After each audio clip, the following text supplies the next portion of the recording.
I'd been driving the I-10 corridor long enough that the desert stopped being scenery. It was just a job. Miles were miles. The Mojave, the Colorado, the stretch outside Blythe, where the land flattens out so completely it looks like someone ironed it. I'd done that run maybe 200 times for Schneider. Probably more. I stopped counting around year 4. That night felt different from the first hour out of Tucson. But I couldn't have told you why. Just a low-grade wrong feeling, like when you set your coffee down and it tips a little but doesn't fall. Nothing you'd call a problem. Just something you notice and file away. The sun dropped fast. It always does out there. 1 minute it's orange and heavy on the horizon, then it's gone and the sky goes this deep, bruised purple before it goes black. I had the Freightliner running smooth, the tanker sitting steady behind me. Pressurized industrial chemicals, westbound, nothing unusual. Holmes was in the berth, which was where Holmes usually was. Andrew Holmes was my relief driver and a decent enough guy, but he slept like he was training for a competition. I'd known him about 18 months. We didn't talk a lot. That worked for both of us. The radio was on, some country station out of Phoenix that I'd been half listening to for the past hour. I wasn't really paying attention to it. That's probably why I noticed when it went. Not static. Not between stations. Just gone. Complete silence. Then a flat hiss that wasn't quite white noise. I reached over and cycled through the dial. Nothing. Not a single station. Not even the fuzz you get when you're between signals. I tried the CB. Same thing. Just that thin, steady hiss. Like the radio was picking up the sound of empty space. I turned it off. The desert outside was quiet in a way that felt physical. I know that sounds like I'm reaching, but I'm not. There's normal quiet. No traffic, no wind, just road noise. And then there's the other kind. The kind where even the road noise sounds wrong, like it's coming from somewhere slightly off. Like the truck was moving through something thicker than air. I checked the mirrors. Nothing behind me for as far as the headlights reached back. No oncoming either. I'd been the only vehicle on this stretch for about 40 minutes, which wasn't crazy unusual for this time of night, but it added to the feeling. I checked the GPS. We were somewhere between Blythe and the California border, which matched the road. I glanced back at it 2 minutes later, and it had us sitting in the middle of the Colorado River. I tapped the screen. It recalculated and put us in the river again. I turned it off too. I was running on instinct and the white dashes on the asphalt. That was fine. I knew this route. The fog came out of nowhere. I don't mean it rolled in gradually. I mean 1 second the road was clear and the next I was driving into a wall of it, thick, dark, oily looking in the headlights. Not the pale gray stuff you get near water. This was almost brown. It smelled like something too, though I had the cab sealed. I couldn't actually smell it, but I had the distinct impression of a smell anyway. Something industrial. Something burnt. I dropped my speed immediately. Visibility went to maybe 8 or 10 feet. I could see the center line directly below and nothing else. I put the hazards on out of habit, though there was no one behind me to warn. Holmes groaned from the berth. "The hell is that?" he said. Not really a question. "Fog. Stay put." He groaned again and I heard him shift around. Then, my ears. "What?" "There's pressure, like altitude pressure." He sounded half awake and annoyed about it. "Both ears." I didn't say anything. My ears felt fine. I was focused on the road. I tapped the brakes to scrub a little more speed. The pedal went down soft and kept going. Not hard resistance. Not normal. Just spongy and wrong, like pressing on a half-inflated basketball. I pumped it twice. Same thing. I had maybe 30% stopping power, if that. I stayed calm about it. Panicking in a loaded tanker at any speed is how you end up on the news. I took a breath and downshifted to bleed the speed off mechanically. The transmission screamed. I mean, it made a sound I'd never heard a transmission make in 20 years of driving. A high metallic shriek and then a grinding that I felt in my feet through the floorboard. And then it just locked, seized completely. The truck shuddered once, hard like it had run into something soft, and then it rolled. Silently. No engine, no road noise, nothing. Just the fog moving past the windshield and the hazard lights ticking. Holmes said something from the berth. I wasn't listening. The truck rolled for maybe 15 seconds and stopped on its own. I sat there for a moment with my hands on the wheel. The engine was dead. The hazards were still going. Outside was just the fog and the dark. Then the fog thinned a little in front of us. Not a lot, just enough, and I saw the lights, fluorescent, bright. The kind of white-blue light that a gas station puts out at night, that you can see from a mile away on a dark highway. It was maybe 50 feet ahead of us, right off the shoulder. A Love's Travel stop. Full canopy, fuel pumps. The whole thing, lit up like it had been there forever. I pulled out my phone and opened maps. No signal. I tried to remember if there was a Love's anywhere on this stretch. There wasn't. I knew there wasn't. The nearest fuel stop I could think of was back toward Blythe, and there was nothing like this out here. I'd driven this road 200 times. Holmes climbed out of the berth, rubbing one ear with his palm. He looked at the building through the windshield. "That wasn't there before," he said. "No," I said. We sat there for a second. The hazards ticked. I had no brakes and no transmission and no idea where we actually were. The GPS had us in a river. The radio was dead. The fog was sitting on the road behind us like a wall. I grabbed my Schneider cap off the dash and put it on. "Come on," I said. Holmes grabbed the tire iron before I even said anything. It was in the side compartment on the passenger step, and he had it in his hand by the time I came around the front of the truck. I didn't ask why. I was glad he had it. We walked toward the building together. The fog had stopped at the shoulder like something was keeping it back. The lot was dry and clean. No oil stains, no cigarette butts, none of the normal mess you'd expect outside a truck stop. The concrete looked poured yesterday. I've pulled into probably 1,000 Love's locations over the years, and they all have a certain look to them. Scuffed, lived in, a little tired. This one looked like a movie set of a Love's. Everything right. Nothing worn. The lights under the canopy were bright. Too bright, actually. The kind of fluorescent that's a little too high on the spectrum that makes everything look slightly wrong. My teeth started bothering me before we even got to the doors. Not pain exactly. More like the feeling you get near a transformer box, that low vibration you feel in your fillings. I pressed my tongue to my back molars and kept walking. The automatic doors opened when we stepped in front of them. That bothered me more than it probably should have. I think I was hoping they wouldn't. Inside smelled like a gas station, that mix of coffee and floor cleaner and hot dogs that have been on the roller too long. Normal enough. But the shelves were wrong immediately. I noticed it before I could even put it together. Every product was the same. White box, same size, same shape, stacked clean and tight all the way to the ceiling on both sides of every aisle. No logos, no color, just white. I walked to the nearest shelf and picked one up. It was light, almost nothing in it. The label was printed in small black type. A date, January 14th, 1883. That was it. No brand, no product name, no ingredient list. Just the date. I put it back. Holmes was already walking down the aisle, turning boxes over in his hands. "They're all like this," he said. "Every one." I did a quick count. There were maybe 8 aisles, all of them stocked floor to ceiling with identical white boxes. Hundreds of them. Thousands, probably. I didn't know what was in them, and I didn't want to find out. The humming from the lights was getting worse. I could feel it in my jaw now, in the back of my skull. I've had sinus headaches that felt like less. I kept my mouth closed and breathed through my nose and tried to think about what we actually needed. The truck wasn't going anywhere. We needed a phone, a landline if they had one, or at minimum a person who could call one.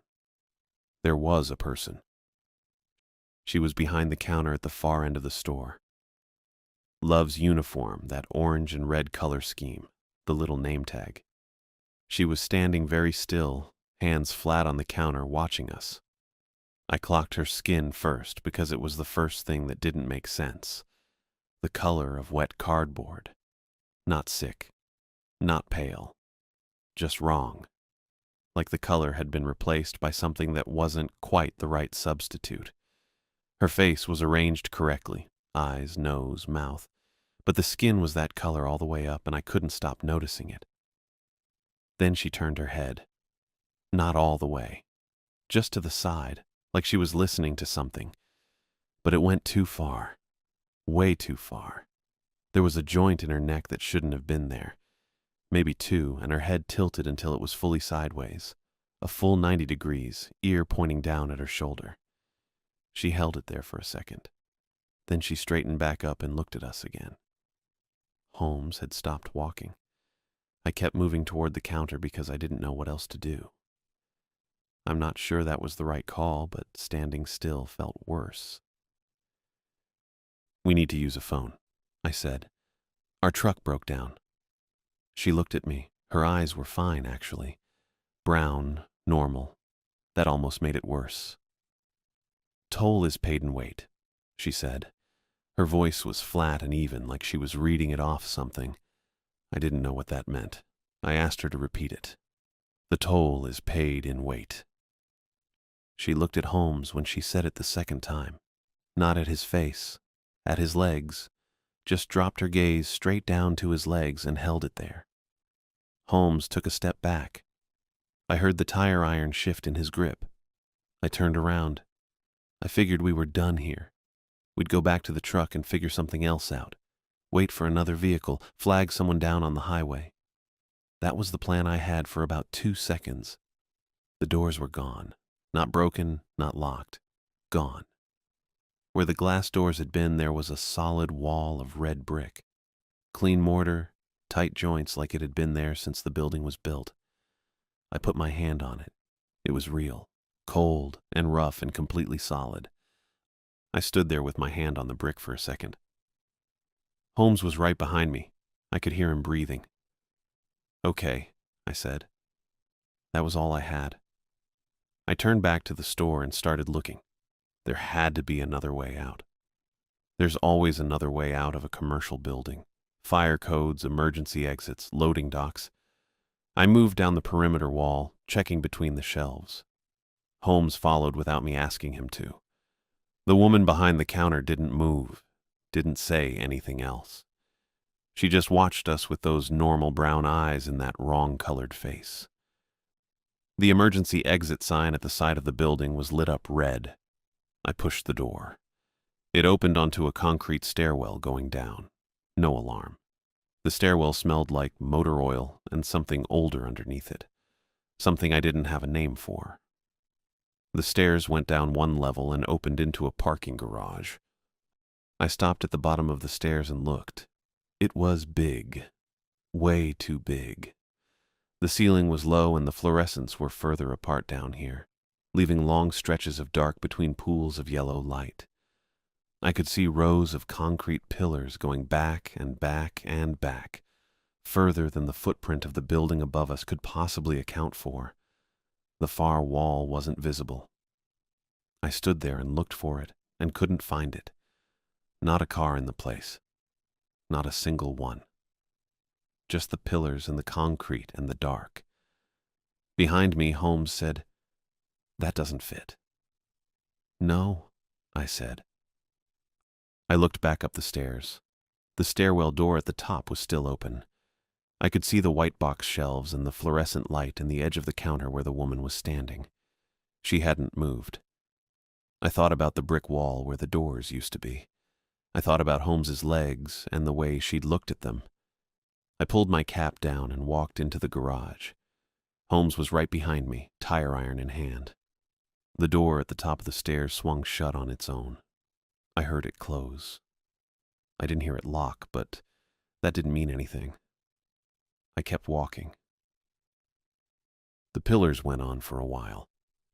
I counted them as we walked. mostly to have something to do. Got to 31 and stopped counting. The numbers weren't helping. My boots on the concrete made a flat, dead sound, no echo. That bothered me more than the dark did. A space this big should have bounced sound around. It didn't. Every footstep just landed and disappeared, like the garage was absorbing it. Holmes walked close, not right on top of me, but close enough that I could hear him breathing. He had the tire iron down at his side, and he kept turning around every few steps to check behind us. I didn't tell him to stop. It was a reasonable thing to do. I was trying to work out the geometry of the place. The Love's footprint above us, best I could figure, was maybe 12,000 square feet. Standard for a highway travel stop. You'd get maybe 200 parking spaces in a garage that size, one level, if you were being generous. We'd been walking for what felt like 5 minutes, and I still couldn't see a far wall. Couldn't see sidewalls either, just pillars. I'm not great at estimating distance in the dark, but I know when something doesn't add up. It didn't add up. There was a smell down here, too. Motor oil, but old. The kind that's been sitting in a pan for months, thick and dark. And under that, something else I couldn't name. Not rot exactly. More like the air in a machine shop at the end of a long day when everything's been running hot for hours. Holmes stopped walking. I stopped too. "There's something over there," he said. I looked where he was pointing. Between two pillars, maybe 40 feet off, there was a shape on the floor, low to the ground, not moving. I watched it for a second. It didn't do anything. I walked toward it. It was a person. Or had been. He was sitting with his back against a pillar, knees pulled up to his chest, head down. His clothes were in bad shape. What was left of a work shirt, pants that had gone gray and were torn off below the knee. No shoes. His feet were bare on the concrete. He was shaking. Not a little. The kind of shaking that comes from being cold and scared for a long time. I crouched down. "Hey," I said. His head came up slow. He had close-cropped hair gone mostly gray, deep-set eyes, dark complexion. His cheeks were hollow. He looked at me like he wasn't sure I was real. "You're real," he said. His voice was wrecked. Hoarse and thin, like he'd been talking to himself for weeks and used it up. "Yeah," I said. "You got a name?" "Vernon," he said. "Vernon Chapman." He swallowed. "I'm a surveyor, San Bernardino County. I was—" He stopped. Started again. "I stopped for gas 3 weeks ago." I looked at Holmes. Holmes looked at me. 3 weeks. The man had been in this garage for 3 weeks. I didn't ask what he'd been eating. I didn't want to know, and it wouldn't have helped anything. "Can you walk?" I said. "Yes." He said it fast, like he'd been waiting for someone to ask. He got his feet under him, and I helped him up. He was light, way too light for his frame. He steadied himself against the pillar and took a breath. "There's no way out," he said. "I've looked. I need you to understand that before you think there's some obvious thing I missed. There isn't. The walls move, the layout changes. I've marked pillars and come back to find the marks on different pillars. It rearranges." "Why?" Holmes said. Chapman looked at him. "Because it's digesting," he said. "That's the only word I've got for it. The whole structure. It's a digestive system. The architecture responds to whoever's inside it. It reads what you're afraid of, and it rearranges itself around that, makes itself worse. More of whatever gets to you." He paused. "I'm a surveyor. Spent 20 years mapping spaces, so it gave me a space that can't be mapped. That's what I got." I let that sit for a second. I'd been starting to think something like that, but hearing it said out loud made it more solid and worse at the same time. "The mechanics," Chapman said. His voice dropped. "I need to tell you about the mechanics." "Tell us while we walk," I said. I'd spotted something while we were talking. Back the direction we'd come, slightly off to the left, a large metal door set into a section of wall I hadn't noticed before. Freight elevator. The call panel next to it had one button, lit faint orange. Chapman nodded and we started moving. He walked okay. Slow, but okay. They look like men, he said. Work jumpsuits. The right shape, the right height. But their hands, they don't have hands. The tools are part of them. Fused in. Blowtorches, wrenches, other things. Where the wrists should be, it's just the tool. He was talking fast, like he'd rehearsed this and needed to get through it. They come when the floor starts to change. That's the warning, if you want to call it that. When the concrete starts going soft underfoot, that means they're close. I was about to say something when I felt it, under my left boot. The concrete gave slightly. Not much, like stepping on packed wet sand instead of solid ground. I stopped. "Holmes," I said. "Yeah," he said. "I feel it." The elevator was maybe 30 feet away. I picked up the pace. Chapman kept up, which I was glad about. The floor was definitely softer. Not collapsing, not yet, but wrong. My boots were leaving faint impressions. That shouldn't happen on concrete. I kept my eyes on the elevator door. Holmes got there first. He jammed the flat end of the tire iron into the seam between the doors and leaned into it. The doors resisted. He shifted his grip and put his shoulder into it. Metal groaned.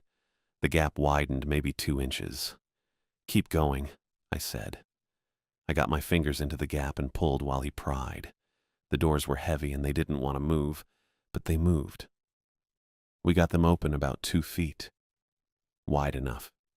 The shaft was dark below. A cable ran down the center. I couldn't see the bottom. Then something came up out of the dark. It rose slow, like it was in no hurry. Roughly the shape of a man in a gray jumpsuit. Its arms hung at its sides, and where the hands should have been, there was a torque wrench on the left and something I couldn't identify on the right. Both fused directly into the wrist. It rose until it was level with the floor, and then it stepped out of the shaft. Where the face should have been, there was a circular saw blade, spinning. Slow at first, then faster. The sound it made was a high, thin whine that hit somewhere behind my eyes. Chapman made a sound. Not a word. Just a sound. The mechanic swung its left arm in a wide arc, and the torque wrench caught Chapman across the chest. Not a hard swing. Almost lazy. No blood. That was the first thing I registered. The second was that the wound wasn't closing, because there was nothing to close. Where the wrench had crossed him, Chapman's body was just going. Dissolving outward from the line of impact, turning black and liquid, spreading. Engine oil. That smell hit me all at once, thick and old. It spread across the concrete and kept spreading, and in maybe 4 seconds, Vernon Chapman was gone. Just a dark stain on the floor that the floor was already pulling into itself. I grabbed Holmes by the collar and we went through the elevator doors. I hit the wall of the shaft, found the interior panel, hit the only button on it. The doors ground shut behind us. The saw blade sound cut off. The elevator dropped. The walls of the shaft went past the gap in the doors slow enough that I could see them clearly. Rib cages, pressed flat into the concrete like rebar. Not laid against it, into it, flush with the surface. The bones, just part of the wall now. Structural. That was the thing that got me. They weren't decoration. They were holding the shaft together the way rebar holds a pour. Whatever this place was built from, it had decided bones worked fine as a load-bearing material. I counted maybe a dozen sets in the stretch of wall I could see before the elevator dropped too fast and the gap narrowed and I stopped looking. Holmes was breathing loud next to me. Not panicking. Just breathing the way you breathe when your body is doing the math and coming up short. Neither of us said anything. There wasn't much to say.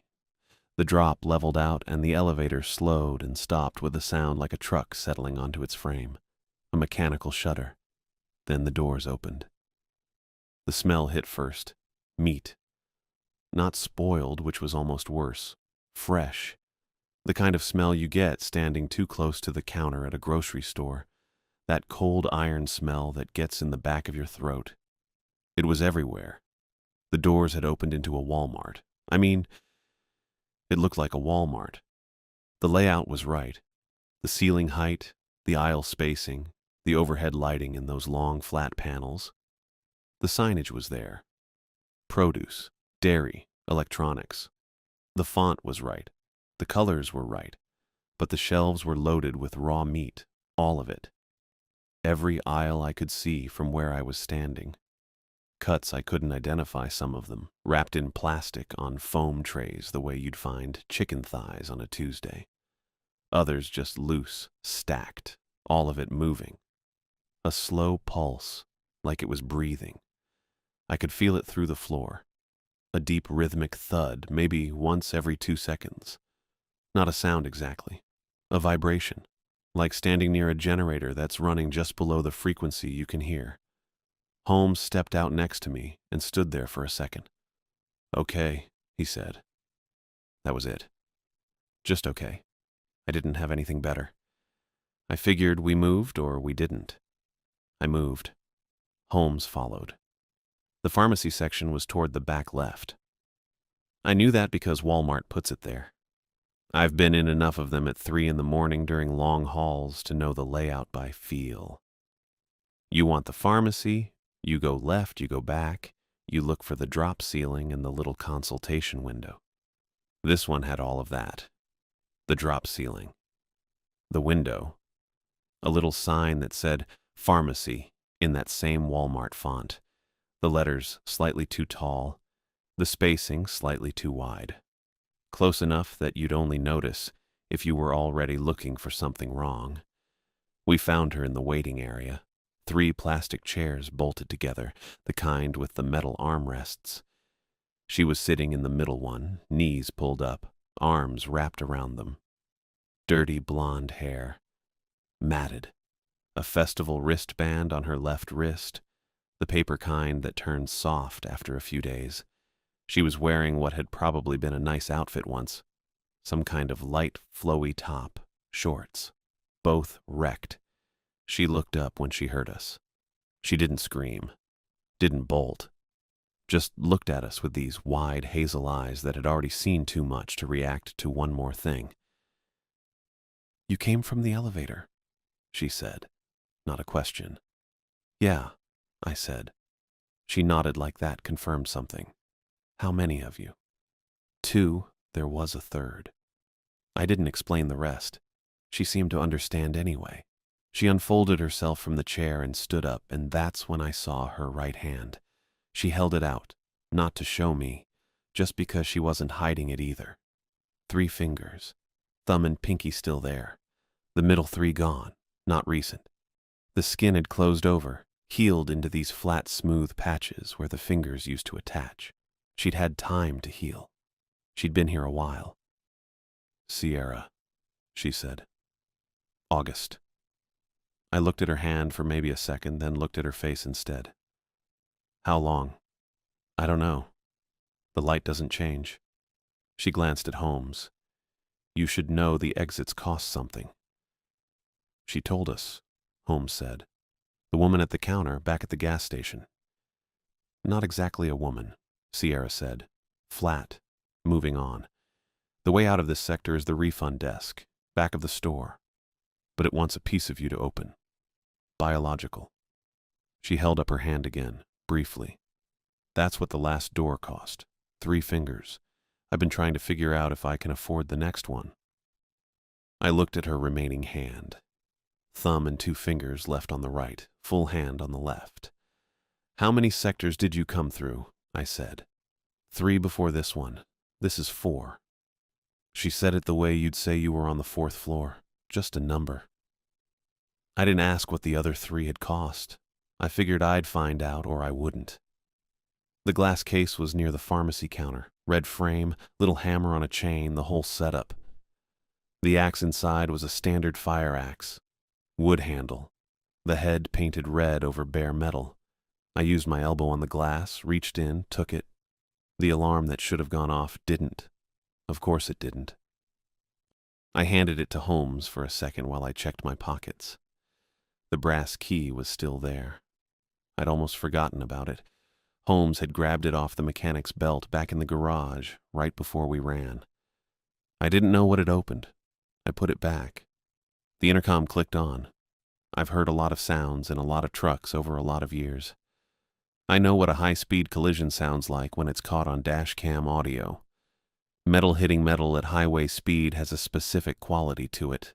The initial impact, and then the secondary sounds, the crumple, the glass, the slide. This was that.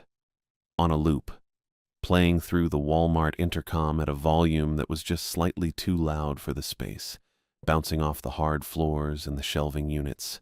No gap between the end of one loop and the start of the next. Just impact, crumple, glass, slide. Impact, crumple, glass, slide. Sierra didn't flinch. She'd heard it before. Holmes's jaw went tight. I took the axe back. Then the floor moved, not a shake, not a tremor. A slow, deliberate shift, like a conveyor belt engaging. The whole floor, all of it, pulling toward the meat aisles. Not fast. You could walk against it if you tried. But you'd have to try. And it wasn't stopping. The things came over the shelves about 30 seconds after that. Dog-shaped. Thin. The kind of thin where you can count the ribs from 10 feet away. They moved like dogs move, the shoulder mechanics, the way the head drops when they're coming toward something. But where the paws should have been, there were hands. Human hands. Adult-sized, the fingers spread for grip, the knuckles hitting the floor with a sound that didn't match the rest of what I was seeing. They poured over the shelving units from the meat aisles, knocking trays loose, and the meat that hit the floor kept pulsing. "Back wall," Sierra said, already moving. I grabbed Holmes by the arm, and we went. The floor was pulling us sideways, and we were moving forward, and the things were spreading out to flank, which I noticed and didn't have time to do anything about. Holmes was keeping up. We made it maybe 40 feet before he went down. His boot caught on something. I don't know what. A seam in the floor. Nothing. It didn't matter. And he went down hard on one knee, and the floor where his knee hit just held him. Not like he was stuck. Like the floor had decided he was part of it. He pulled, and the tile pulled back, and I grabbed his arm with both hands, and I could feel it. The way the resistance wasn't coming from his weight, but from the floor itself, and the things were already on him. Those hands hitting the tile around him, and I was pulling, and it wasn't working. Holmes looked up at me.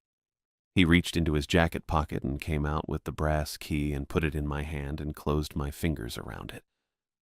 "Go," he said, not loud. Just said it.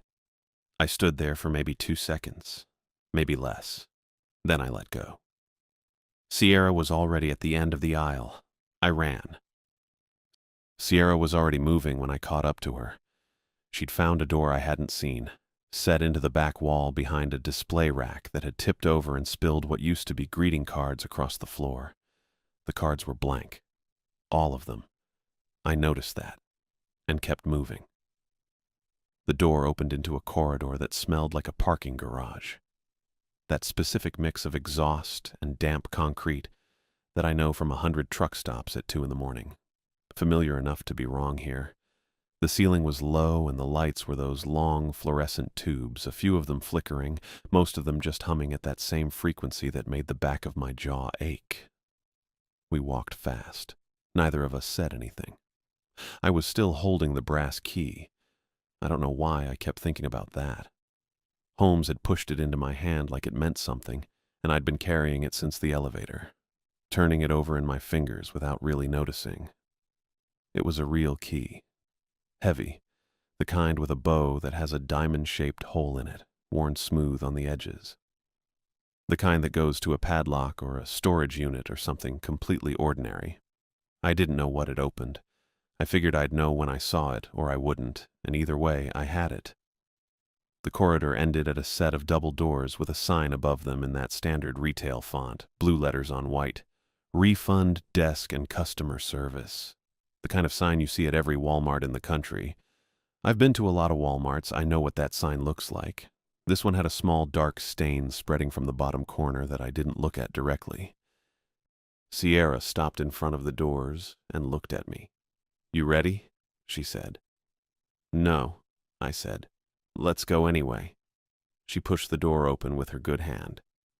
The room on the other side was big. Bigger than the corridor suggested it should be. The ceiling went up maybe 30 feet, and the walls were lined with return bins, those big gray plastic bins on wheels, except they were all full of things I wasn't going to look at closely. The floor was clean, which was somehow worse. White linoleum, no marks. Like it had just been mopped. The service desk was at the far end. Long counter, glass partition, the whole setup.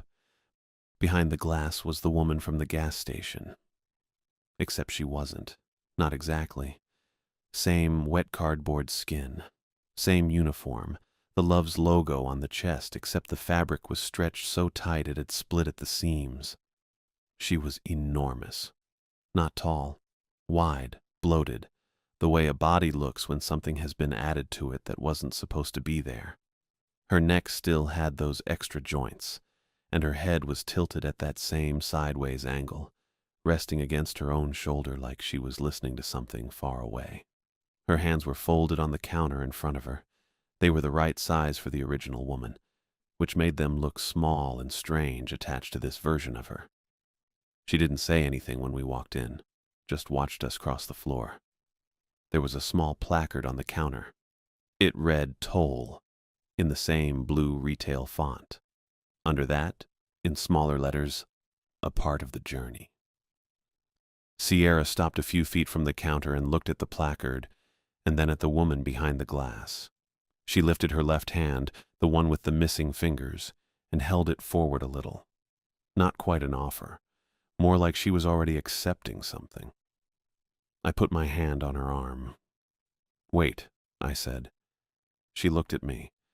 I'd been thinking about this since the elevator, since before that maybe, since the aisle with the meat, since Chapman dissolving into oil on the garage floor, since the white boxes in the store with their 19th century dates. The whole time I'd been trying to work out what this place actually ran on, because everything has a fuel. I've driven tankers long enough to know that. You want to understand a system, you figure out what it consumes. It wasn't people. Not exactly. Chapman was gone, Holmes was gone, and the structure hadn't stopped. It hadn't slowed down. It hadn't seemed satisfied. It kept going, kept rearranging, kept pushing us somewhere. That's not what something does when it's fed. That's what something does when it's still hungry, when it's still looking. It was looking for something specific. The boxes with the old dates. The way the garage had rearranged itself around fear. The way the whole building felt like it was oriented, like it had a direction, a pull. The same way a compass needle has a pull. Not toward us, toward something we had. Home. That was the word that kept coming up in my head. Not safety, not comfort, specifically home. The building was a structure that had been cut off from something real and was trying to find its way back to it, or trying to eat its way back to it, or both. And we were the most real things in it, not our bodies, our memories. I'm not a philosophical guy. I'm really not. I drive trucks for a living. But I've been in enough bad situations to know that when something keeps circling the same thing, that thing is the point. The woman behind the glass tilted her head the other direction. Slow. The joints made no sound. I looked at the placard. A part of the journey. Not a part of the body. A part of the journey. I put the brass key on the counter. Left it there. Then I closed my eyes. Storm. I started with Storm. The smell of her. That specific combination of whatever shampoo she used and something underneath it that was just her, that I couldn't name and never tried to. The porch swing at the house in Phoenix, the way it creaked on the left side, no matter how many times I said I'd fix it, and never did. The sound of it. The specific sound of it on a Sunday morning when the neighborhood was quiet, and the light was coming in, flat and yellow through the mesquite tree in the front yard. The temperature of the air. The way the concrete step felt under my boots when I sat on the railing instead of the swing because the swing was hers, and she'd claimed it years ago. And I didn't argue. I held all of it, pressed it, as hard and as specifically as I could manage. The smell of her shampoo, the creak of that swing, the mesquite tree.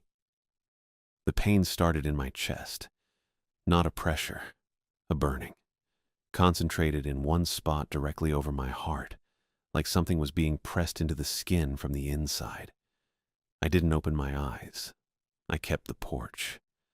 I kept Storm on the swing with her feet tucked under her and a coffee mug in both hands, even though it was already 80 degrees outside. The burning got worse.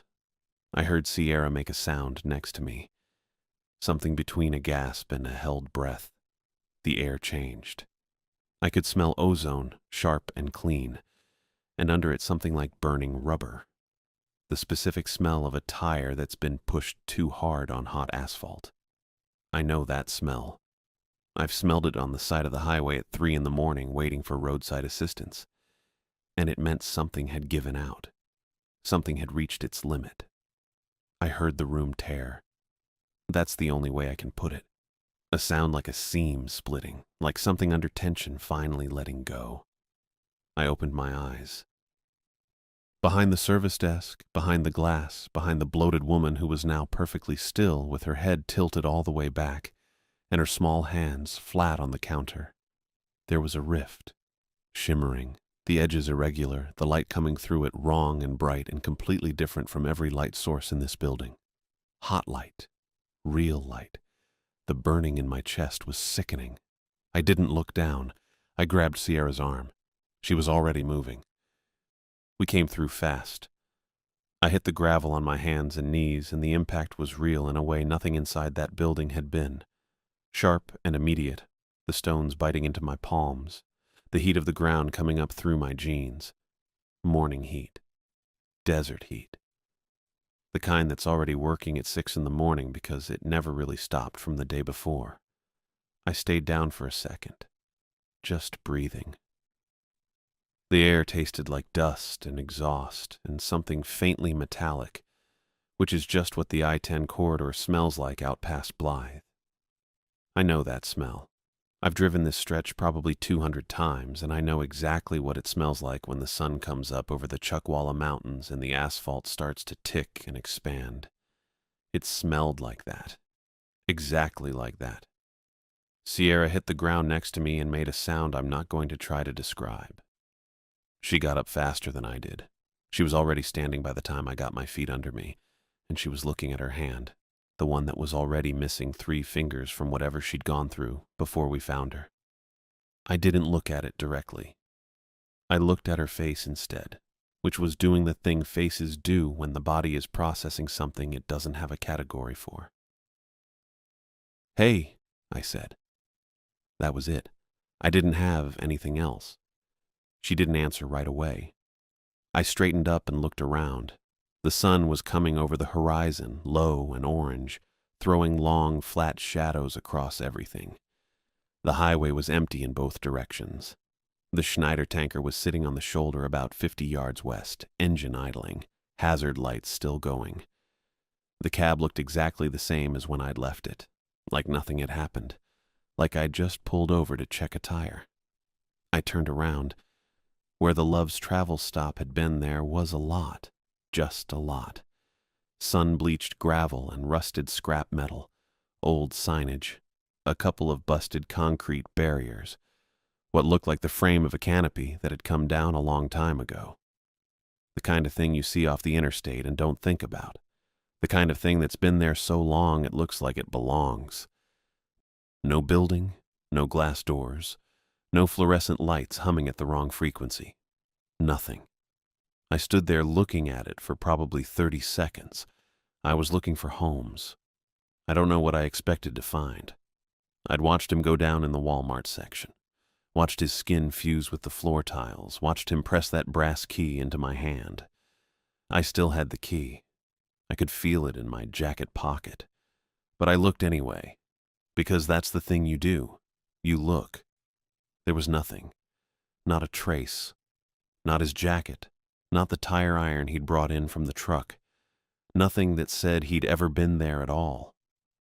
That part was hard. I'm not going to dress it up. Sierra sat down on the gravel, just folded down and sat there, knees up, staring at her hand in her lap. The missing fingers, the ones still there. She was quiet for a long moment. It's not finished, she said. I looked at her.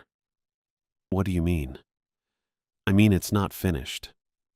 She said it flat, not like a warning, not like she was scared, like she was just reporting a fact she'd already accepted. Places like that don't just let you leave.